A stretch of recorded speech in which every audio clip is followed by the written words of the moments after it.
Shri Kiran Rijiju ji.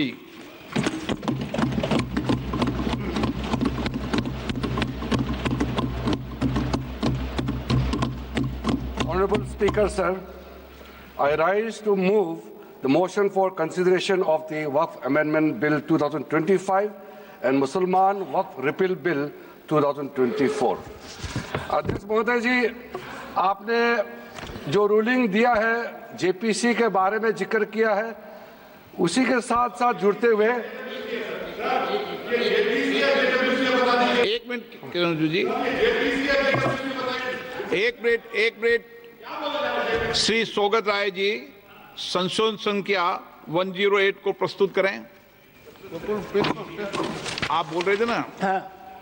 Under Rule 77(2) of the Rules of Procedure, I propose that the Waqf Amendment Bill 2025 be recommitted for the purpose of eliciting further opinion thereon.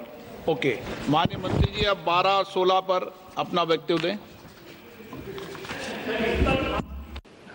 आपका जो जब मैं opening करूंगा उसका भी जवाब आएगा और बाकी अमेंडमेंट तो आखिरी में आता ही है।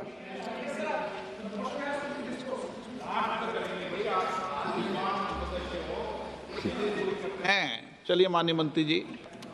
माननीय अध्यक्ष महोदय, हम सबको बहुत डिटेल में जाने का भी आवश्यकता नहीं है। कमेटी के बारे में उसका जिक्र काफ़ी हो चुके हैं, लेकिन मैं इतना कहना चाहता हूं कि जो कमेटी इस बार दोनों सदन लोकसभा राज्यसभा मिला करके ज्वाइंट कमेटी में वक्फ अमेंडमेंट बिल पे जो चर्चा हुई है, आज तक भारत के संसदीय इतिहास में इतना व्यापक रूप से चर्चा, कंसल्टेशन और समय कभी नहीं दिया है। इसलिए मैं जो ज्वाइंट कमेटी में जितने मेंबर्स दोनों सदनों के लोकसभा और राज्यसभा में जो सदस्य उस कमेटी में थे, मेरे तरफ से सरकार की ओर से मैं धन्यवाद देता हूं, अभिनंदन करना चाहता हूं। अध्यक्ष महोदय जी, कुल मिलाकर के 97,27,772 याचिकाएं ऑनलाइन, फिजिकल, मेमोरेंडम के रूप में, रिक्वेस्ट के रूप में और सुझाव के रूप में पूरे तरह से सरकार ने देखा है। वो जेपीसी के माध्यम से हो या डायरेक्ट दिया हो, हमने सब उसको देखा है। इससे बड़ा कभी भी, इससे ज़्यादा संख्या में किसी भी बिल के ऊपर में लोगों का याचिकाएं नहीं आया आज तक। कुल मिलाकर के 284 डेलीगेशन ने अलग अलग समुदाय के जो स्टेक होल्डर्स है, उन्होंने कमेटी के सामने में अपने बात को रखा है, सुझाव भी दिया है।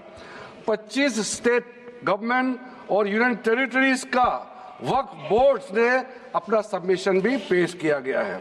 इसके अतिरिक्त कई लीगल लुमिनरीज, विद्वान लोग हैं हमारे समाज में, कम्युनिटी लीडर्स हैं, अलग अलग धार्मिक संस्थाओं का प्रतिनिधि, charitable organisation, civil society, academicians, researchers, policy makers, सब ने इस कमेटी के सामने में पेशकश किया है। उसके साथ साथ मैं कहना चाहता हूं सर, आज जब मैं जो बात रखूंगा आपके सामने में, पिछली बार जब हमने ये प्रस्तुत किए थे बिल को इस सदन में, तब भी मैंने कई बातें बताई थी। आज मैं उसको नहीं दोहराते हुए कुछ बातें मैं जोड़ूंगा और मुझे अपना बात रखने के बाद सिर्फ उम्मीद ही नहीं, पूरा यकीन है कि जो लोग इस बिल को विरोध कर रहे थे, वो हृदय में भी बदलाव होगा। पॉजिटिव सोच के साथ इस बिल में सब समर्थन करेंगे, ये मैं विश्वास के साथ आप आगे अपना बात रखना चाहता हूं। क्योंकि मैं पॉजिटिव नोट से बात रखना चाहता हूं, तो इसलिए एक मेरे जो मन की बात है मैं कहना चाहता हूं, तो इससे अच्छा संदेश जाए। किसी की बात कोई, अध्यक्ष महोदय, किसी की बात कोई बदगुमान ना समझे, इस जमीन का दर्द कभी आसमान ना समझेगा। ये मैं दिल से कह रहा हूं, क्योंकि अच्छा सोच के साथ, बड़ा दिल के साथ, खुले मन से मैं ये प्रस्ताव आपके सामने में पेश कर रहा हूं। सर, कई लोगों ने अपने अपने तरीके से बातें रखी हैं। किसी ने कहा ये प्रावधान अनकॉन्स्टिट्यूशनल है, गैर संवैधानिक है। किसी ने कहा ये इलीगल है, अनलॉफुल है। सर, ये बिल जो हम लोग जिक्र कर रहे हैं कोई नया विषय नहीं है।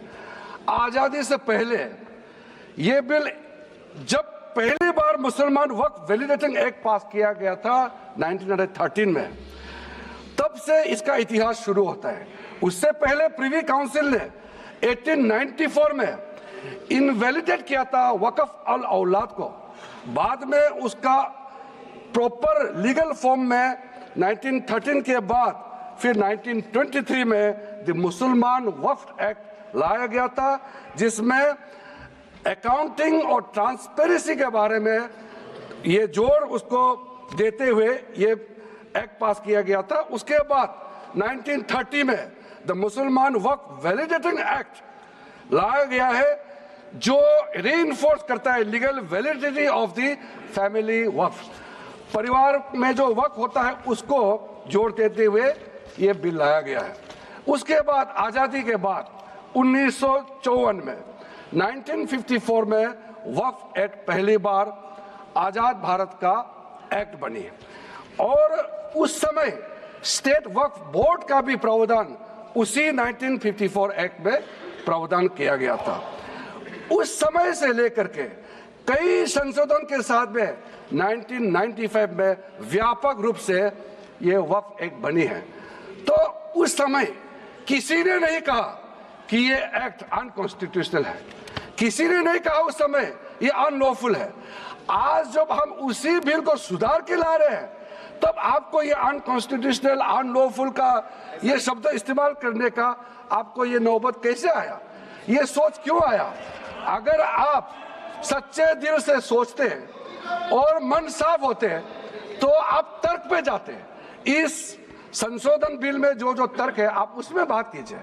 आप उसको छोड़ के जो कोई लेना देना नहीं है बिल में, उसका बात आप लेकर के लोगों को गुमराह करने का, बरगलाने का काम जो किया है, उसको मैं शुरू में साफ करना चाहता हूं।